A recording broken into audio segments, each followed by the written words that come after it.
Hi students, this is VSS Srinivas, lecturer in biotechnology, Sri Venkateswara College of Arts and Science, Amlapuram.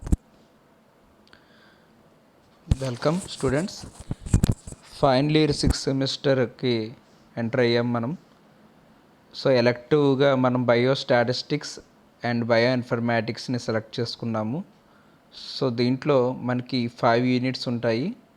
5 units కూడా మనకి కంప్లీట్గా biostatistics and bioinformatics తోటి and IPRS తోటి మనకి syllabus అంతా design చేయడం జరిగింది. దీంట్లో ఫస్ట్ యూనిట్ వచ్చి మనకి దీంట్లో collection and classification and tabulation of data, bar diagrams and pie diagrams, histogram, frequency curve and frequency polygon, mean, median, mode, standard deviations.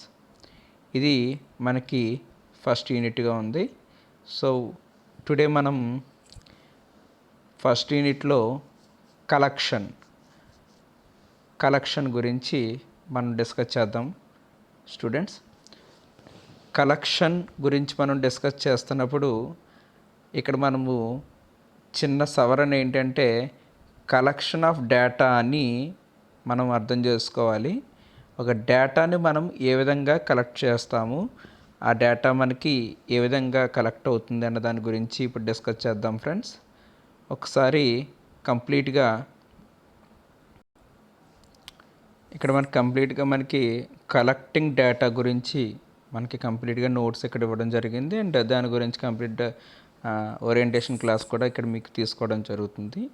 అసలు డేటా అంటే ఏంటి, అసలు బయోస్టాటిస్టిక్స్ అంటే ఏంటి, ఎందుకు మనం బయోస్టాటిస్టిక్స్ని ఉపయోగిస్తాము, బయో ఇన్ఫర్మాటిక్స్ యొక్క ఉపయోగాలు ఏంటి తెలుసుకునే ముందు అసలు మనకి కలెక్టింగ్ డేటా మనకి ఇచ్చినటువంటి యూనిట్ 1లో ఫస్ట్ పాయింట్ కలెక్షన్. సో దాని గురించి డిస్కస్ చేద్దాము. కలెక్టింగ్ డేటా, ఇక్కడ మనకి కలెక్టింగ్ డేటా అంటే ఏంటి? సో కలెక్టింగ్ డేటాలో మనకి కొన్ని ఇంటెన్షన్స్ ఇక్కడ ఇవ్వడం జరిగింది మీకు. ఈ కలెక్టింగ్ డేటాలో కొన్ని ఇంటెన్షన్స్ ఏంటంటే మనకి what is statistics, what is data, how is data gathered, how do we ensure data is accurate and reliable, is the data representative of the population from which it was drawn. So ఇప్పుడు ఫస్ట్గా మనం తెలుసుకోవాల్సింది basic ఏంటి అంటే what is statistics. అసలు statistics అంటే ఏంటి? తెలుగులో స్టాటిస్టిక్స్ని మనం ఏమంటాము? గణాంకాలు అంటాం. ఈ గణాంకాలు అంటే ఏంటి? ఈ స్టాటిస్టిక్స్ అనేటువంటివి is the study of how to collect, organise, analyse and interpret information. So ఈ స్టాటిస్టిక్స్లో మనము how to collect the information, how to organise the information, how to analyse the information, how to interpret the information. అంటే మనము ఎలా చదవాలండి స్టాటిస్టిక్స్ని? ఎన్ని రకాలుగా చదవాలి? మనము ఒక డేటాని ఎలా కలెక్ట్ చేయొచ్చు, ఎలా దాన్ని ఆర్గనైజ్ చేయొచ్చు, ఎలా దాన్ని అనలైజ్ చేయొచ్చు, ఎలా దానికి వివరణ ఇవ్వచ్చు ఒక ఇన్ఫర్మేషన్ని. ఇన్ని రకాలుగా మనం స్టాటిస్టిక్స్ అనేటువంటి ఇన్ని రకాలుగా మనకి బోధపడేటట్టుగా మనము క్లియర్ పిక్చరైజేషన్ని ఈ స్టాటిస్టిక్స్లో ఇవ్వడం జరుగుతుంది. ఈ స్టాటిస్టిక్స్లో మనం ఎలాగా దీన్ని ఉపయోగిస్తామంటే ఒక టూల్ అంటే ఏంటి? ఒక పనిముట్టులాగా ఉపయోగిస్తాం. ఎలాగా? దేని కొరకు? Converting data into information. So ఒక డేటాని ఇన్ఫర్మేషన్గా ఇవ్వడానికి మనం ఒక టూల్గా ఉపయోగించేదాన్ని ఏమన్నాము? స్టాటిస్టిక్స్ అన్నాం. ఈ స్టాటిస్టిక్స్ అనేటువంటిది మనకి మెయిన్గా తీసుకున్నట్లయితే numerical information is everywhere and statistical techniques are used to inform decisions that affect our everyday lives. A knowledge of statistical methods will help you understand how decisions are made and how they are made affect you. An understanding of data analysis is helpful in most occupations. So ఒక డేటాని మనం analysis చేయడానికి ఈ యొక్క statistics అనేటువంటివి ఉపయోగపడతాయి. So ఎగ్జాంపుల్గా కొన్ని తీసుకుందాం మనం యాక్టివిటీస్లో. సో పాపులేషన్ని మనము ఎగ్జాంపుల్గా తీసుకోవచ్చు, ఎడ్యుకేషన్ని ఎగ్జాంపుల్గా తీసుకోవచ్చు, హౌసింగ్ మార్కెట్ని ఎగ్జాంపుల్గా తీసుకోవచ్చు, మెడికల్ కేర్ని, అగ్రికల్చర్ని. సో ఎలాంటి వాటినైనా మనం ఎగ్జాంపుల్గా తీసుకుని ఒక డేటాను మనం కలెక్ట్ చేయొచ్చు. సో పాపులేషన్ తీసుకున్నట్లయితే పాపులేషన్లో డేటా మనం చూసే ఉంటాం. పాపులేషన్ మన ఇంటికి వచ్చి సర్వే చేస్తూ ఉంటారు. ఎలా సర్వే చేస్తుంటారు మనం చూసే ఉంటాం. ఎలాగా ఇంట్లో ఎంతమంది ఉన్నారు, మేల్ ఎంతమంది ఉన్నారు, ఫిమేల్ ఎంతమంది ఉన్నారు, పిల్లలు ఎంతమంది ఉన్నారు, ఇలా స్టాటిస్టికల్ డేటా అనేటువంటిది పాపులేషన్లో మనం చూసే ఉంటాం. గణాంకాలు అంటాం తెలుగులో, పాపులేషన్ అంటాం. సో ఈ పాపులేషన్ని మనకి డేటాని ఏ విధంగా కలెక్ట్ చేస్తారు, ఆ కలెక్ట్ చేసిన డేటాలో మనకి ఏ విధమైనటువంటి ఉపయోగాలు ఉన్నాయి, ఎంతమంది ఫిమేల్ ఉన్నారు, ఎంతమంది మేల్ ఉన్నారు, ఎంతమంది చిన్నపిల్లలు ఉన్నారు, ఎంతమంది వృద్ధులు ఉన్నారు, ఎంతమంది మనకి మిడిల్ ఏజ్ వాళ్ళు ఉన్నారు, ఇవన్నీ ఒక డేటాని కలెక్ట్ చేసుకోవడం అనేటువంటిది కామన్. ఆ డేటా కలెక్ట్ చేసుకుని దాన్ని మళ్ళీ అనాలిసిస్ చేసి అసలు ఒక కంట్రీకి కానీ ఒక రాష్ట్రానికి కానీ పాపులేషన్ అనేటువంటిది చెప్పడం జరుగుతుంది. సో ఇది ఒక రకమైనటువంటి అనాలిసిస్, అంటే స్టాటిస్టికల్గా ఇది ఒక రకమైనటువంటి అనాలిసిస్. ఇప్పుడు ఎడ్యుకేషన్కి వచ్చినట్లయితే ఎడ్యుకేషన్ అనాలిసిస్ ఒకలా ఉంటుంది. అంటే మీకు ఎప్పుడైనా లిటరసీ రేట్ చెప్పాలి అంటే ఎంత ఉంది అనేటువంటిది ఎలా తెలుస్తుందండి? మనం ఒక డేటాని కలెక్ట్ చేసినప్పుడు ఆ డేటా కలెక్ట్ చేసినటువంటి డేటాలో మనకి మేల్ ఎంతమంది ఎడ్యుకేటెడ్ ఉన్నారు, ఫిమేల్ ఎంతమంది ఎడ్యుకేటెడ్ ఉన్నారు అనేటువంటిది ఒక అనాలిసిస్ చేసి మనకి ఒక రాష్ట్రానికి సంబంధించినటువంటి అక్షరాస్యత రేట్ అనేటువంటిది చెప్పడం జరుగుతుంది. సో దానికి ఏం కావాలండి? కలెక్షన్ ఆఫ్ డేటా కలెక్ట్ చేయాలి. అదొక రకమైనటువంటి ఉపయోగం. మెడికల్ కేర్ తీసుకుందామండి. మెడికల్ కేర్లో ఇప్పుడు కరోనా టైం. సో ఎగ్జాంపుల్ ఈ స్టాటిస్టికల్స్ ఇప్పుడు ఏ విధంగా ఉపయోగపడుతుందో చూద్దాం. ఇప్పుడు ఉన్నది కరోనా టైం. సో ఎన్ని మనకి బెడ్స్ ఉన్నాయి, ఎన్ని ఐసీయూ బెడ్స్ ఉన్నాయి, ఎన్ని హాస్పిటల్స్ ఉన్నాయి, ఎన్ని హాస్పిటల్స్లో మనకి కరోనా వైద్య సేవలు అనేటువంటిది అందుతున్నాయి, ఎంతమంది డాక్టర్స్ ఉన్నారు, ఎంతమంది నర్సులు ఉన్నారు, అసలు వాళ్ళ యొక్క డేటా. సో ఇదంతా ఒక డేటా మన దగ్గర ఉంటేనే మనము ఈ యొక్క క్లిష్ట పరిస్థితి నుంచి బయటకు రాగలుగుతాము అనేటువంటి ఒక అనాలిసిస్ ఉంటుంది. ఇప్పుడు అందరికీ ఆక్సిజన్ సిలిండర్ల కొరత, ఎక్కడ చూసినా ఆక్సిజన్ అనేటువంటిది సిలిండర్ల కొరత రాష్ట్రం కాదు దేశం మొత్తం పట్టి పీడిస్తున్నటువంటి సమస్య. దీనికి కూడా డేటా అనేటువంటిది చాలా ఉపయోగం. ఎగ్జాంపుల్ తీసుకున్నట్లయితే ఆంధ్రప్రదేశ్లో ఎన్ని హాస్పిటల్స్ ఉన్నాయి, ఎన్ని హాస్పిటల్స్లో మనకి ఆక్సిజన్ అందిస్తున్నారు, ఎన్ని హాస్పిటల్స్లో మనకి ఐసీయూ బెడ్స్ ఉన్నాయి, ఇంకెన్ని కావాలి తెలుసుకోవాలంటే మన దగ్గర కంప్లీట్ కలెక్షన్ ఆఫ్ డేటా అనేటువంటిది 100% ఉండాలి. సో 100% కలెక్షన్ ఆఫ్ డేటా ఉంటేనే మనం ఉత్తరోత్తర ఏమైనా చేయగలుగుతాం. సో డేటా లేనిదే మన దగ్గర ఏమీ చేయలేము. అర్థమవుతుంది కదండి స్టూడెంట్స్ మీకు? సో ఇలాగ మనము ఒక యాక్టివిటీ రూపంలో కూడా మనము కలెక్ట్ చేయొచ్చు, అంటే డేటాని మనము కలెక్ట్ చేయొచ్చు. అగ్రికల్చర్ పరంగా కూడా కలెక్ట్ చేయొచ్చు. ఇప్పుడు అర్థమైందని అనుకుంటున్నాను డేటా అంటే ఏ విధంగా మనకి కలెక్ట్ చేస్తారు, ఏ విధంగా మనము ఉపయోగిస్తామన్నది. ఓకే, సో ఇప్పుడు కొంచెం డీటెయిల్గా వాట్ ఈజ్ డేటా అనేటువంటిది ఒకసారి జస్ట్ ఒక డీటెయిల్గా ఆల్రెడీ చెప్పుకున్నదే ఒక్కోసారి ఇక్కడ కొంచెం ఎలాబొరేట్గా ఇచ్చాడు, ఒకసారి చూద్దామండి. And data are the raw information from which statistics are created. So in reverse, and statistics provide an interpretation and summary of data. So if you want to understand a phenomenon, you need data. So if you want to understand a phenomenon, so నీకు ఏదైతే ఒక phenomenon నువ్వు అర్థం చేసుకోవాలి, ఒకటి ఏదైనా నీకు అర్థం అవ్వాలి అంటే అక్కడ యూ నీడ్ టు డేటా. నీకు అక్కడ డేటా అంటే ఒక ఇన్ఫర్మేషన్ అనేటువంటిది నీకు కావాలి. సో రా data is collected as a part of research and observations and surveys. So బేసిక్గా మనకి ఒక రా డేటా అనేటువంటిది ఎలా ఉపయోగపడుతుంది అంటే ఏదైనా రీసెర్చ్ చేయడానికి, ఏదైనా అక్కడ ఉన్న పరిస్థితిని అర్థం చేసుకోవడానికి, దాన్ని ఏమంటాం అబ్జర్వేషన్స్ అంటాం, అండ్ సర్వేస్. సో ఒక సర్వే చేయడానికి ఇలాంటి వాటికి డేటా అనేటువంటిది మనకి ఉపయోగపడుతుంది. సో బేసిక్గా మనకి డేటా అనేటువంటిది టైప్స్ ఆఫ్ డేటా అనేటువంటిది 2 టైప్స్గా ఉంటుంది. 1 goes to quantitative data, 2 qualitative data.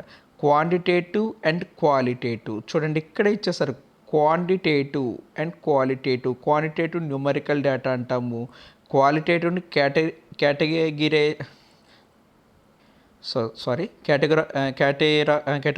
Data అని కూడా అంటాము. కేటగోరికల్ డేటా అని కూడా అంటాం. దేన్ని కేటగోరికల్ డేటా అని అంటాము, క్వాలిటేటివ్ డేటా అని అంటాం. సో ఇక్కడ క్వాలిటేటివ్కి క్వాంటిటేటివ్కి కొంచెం చిన్న సెంటెన్సెస్ ఇక్కడ ఇవ్వడం జరిగింది మీకు. ఇక్కడ దీంట్లో న్యూమరికల్ డేటాకు వచ్చేటప్పటికి measures of values are counts and are expressed as numbers. So క్వాలిటేటివ్కి వచ్చేటప్పటికి measures of types and may be represented by a name, symbol or number code.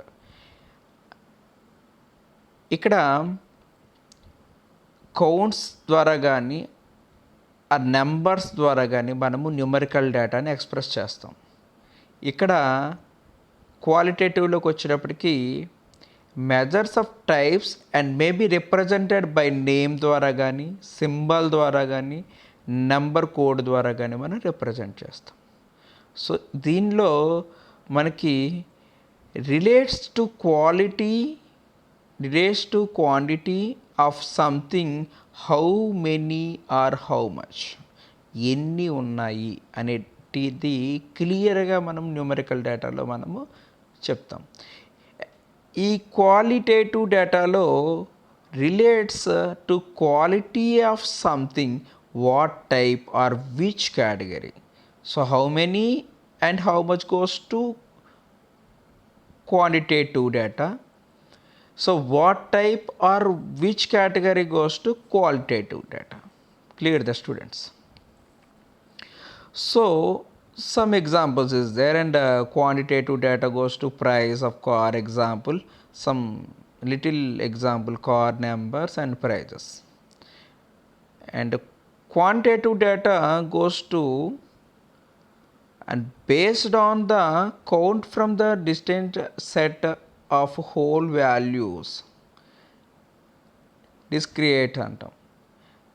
ఇది మళ్ళీ డిస్క్రియేట్గాను అండ్ కంటిన్యూస్గాను మనకి 2 రకాలుగా క్వాంటిటేటివ్ డేటా అనేటువంటిది మళ్ళీ 2 రకాలుగా డివైడ్ అయిపోతుంది. So continuous represented the measures of possibilities, values cannot be counted. So number of heads in 100 coin tosses, ఎన్ని heads టాసెస్ చేస్తే ఎన్ని హెడ్స్ వచ్చాయి, ఆ విధంగా మనము క్వాంటిటేటివ్ డేటాని అనాలైజ్ చేస్తాం. ఈ కంటిన్యూస్ డేటాలో distance from home to university, మనకి ఎంత డిస్టెన్స్ ఉంది హోమ్ నుంచి యూనివర్సిటీకి. సో ఇది కంటిన్యూస్ క్వాంటిటేటివ్ డేటా కింద మనం అబ్జర్వ్ చేస్తాం. సో ఇక్కడ క్వాలిటేటివ్ డేటాలో మనకి ఎన్ని ఎగ్జాంపుల్ ఒక కలర్ని తీసుకుందాం, ఎన్ని ఉన్నాయి కార్స్, ఎన్ని ఉన్నాయి కలర్స్, ఎన్ని ఉన్నాయి కలర్స్లో ఆ కలర్ కార్స్ ఎన్ని ఉన్నాయి అనేటువంటిది క్వాలిటేటివ్ డేటాలో మనకి క్లియర్గా వస్తుంది. ఎగ్జాంపుల్ రెడ్ కలర్ కార్స్ ఒక 5 6 ఉన్నాయనుకోండి, సో ఒక కంప్లీట్గా ఒక బల్క్ నెంబర్ ఆఫ్ కార్స్లో ఒక 5 red colour cars, 6 green colour cars, 2 black colour cars, ఇలాగ మనము డిస్కస్ చేస్తున్నప్పుడు ఇలా మనము క్వాలిటేటివ్ డేటాను మనం అనాలిసిస్ చేస్తాం. ఈ అనాలిసిస్ చేసినటువంటి క్వాలిటేటివ్ డేటాని మళ్ళీ మనము 2 రకాలుగా మళ్ళీ మనం డివైడ్ చేయొచ్చు. అది ఆర్డినల్ డేటా కింద అండ్ నామినల్ డేటా కింద. ఈ క్వాలిటేటివ్ డేటాని ఆర్డినల్ కింద తీసుకున్నట్లయితే కేటగిరీస్ని కెన్ బి ఆర్డర్డ్ కింద కానీ, కేటగిరీస్ కెన్ బి ర్యాంక్డ్ కింద కానీ మనం డివైడ్ చేయొచ్చు. అండ్ సైజ్ కింద డివైడ్ చేయొచ్చు. అంటే size goes to small size, middle size, large size, ఇలా సైజ్ కింద డివైడ్ చేయొచ్చు. So distance between the categories can not be measured. So కేటగిరీస్లో distance between the categories cannot be measured, goes to ordinal qualitative data. So ఇప్పుడు మనం నామినల్కి వస్తున్నట్లయితే నామినల్లో categories cannot be ordered or ranked. Gender, colour, sport, ఇలా మనము ఈ యొక్క క్వాలిటేటివ్ డేటాని మనం అనాలిసిస్ చేయొచ్చు.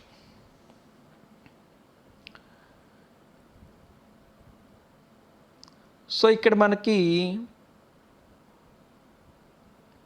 population sample.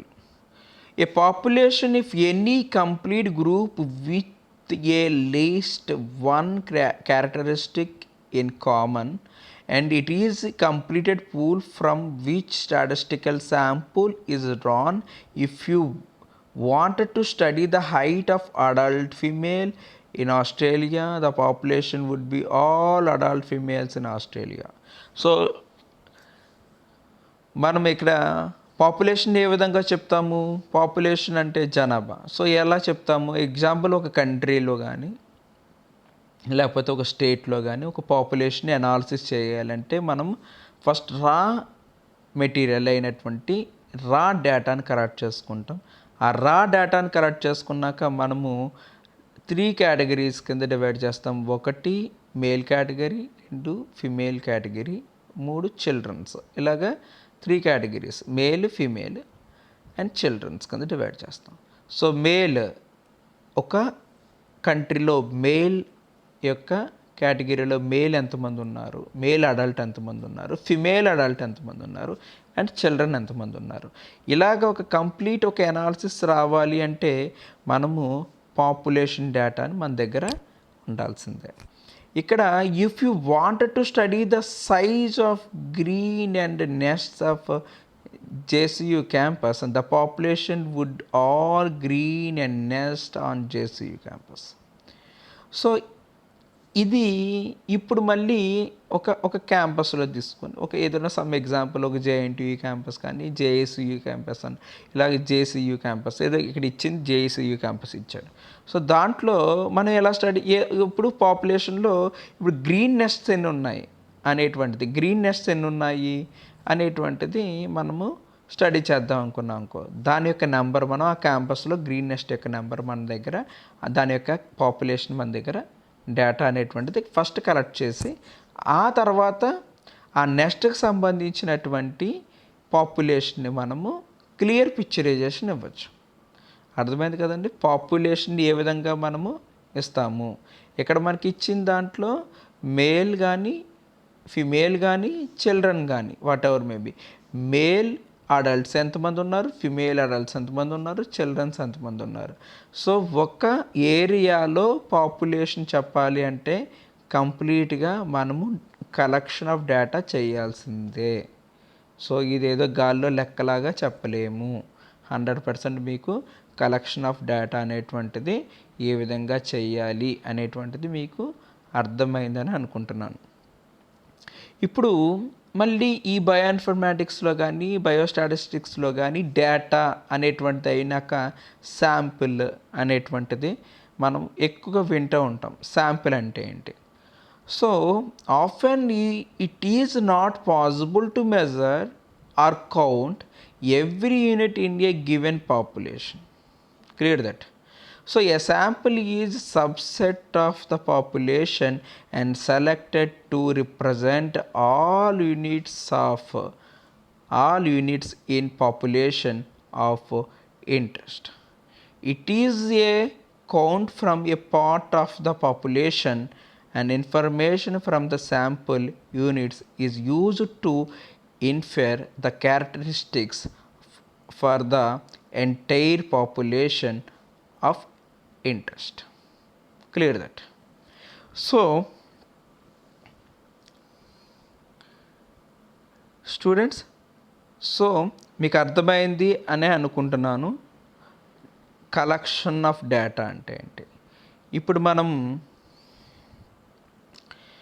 మనం ఒక బేసిక్ అర్థం చేసుకున్నాం కాబట్టి నెక్స్ట్ క్లాస్ ఏంటి అనేది చూద్దామండి. ఇప్పుడు